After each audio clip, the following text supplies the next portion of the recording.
বলটা গর্তের মধ্যে ফেলে দিই। বলটা গর্তের মধ্যে পড়ে গেল। এই তো, আরে বাবা আবার উঠে আসছে কেন? একে দেয় না, আমি ঠেসে ঠেসে ঠেসে করে ঢুকিয়ে দেবো, তারপরে দেখবো মজা।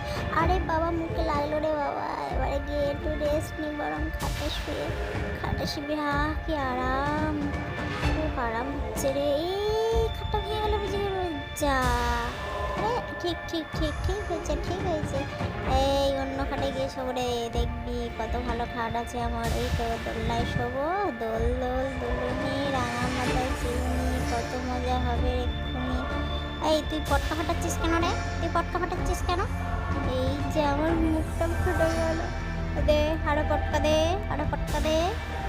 দেবো না, একটাই দেবো আমি। আই, তবে রে বেটা, তোর অনেকগুলো পটকায় দে। হ্যাঁ, সব নিয়ে নিয়েছি, তুই সব প্যান্টের মধ্যে লুকিয়ে রেখেছিলি। চল এখন চল। এই যা সব পটকাগুলো বাস্ট করে মনে হয় আমাকে উড়িয়ে নিয়ে যাচ্ছে। কোথায় যাচ্ছি রে আমি? কোথায় যাচ্ছি আমি কিছুই তো বুঝতে পারছি না। আমি কোথায়, এটা কোথায়, আমি কোথায়? ওরে বাবা, পাখি যাচ্ছে আমার নিচ দিয়ে, তার মানে আমি শূন্যে উঠছি। ওরে বাবারে, গেলুম রে।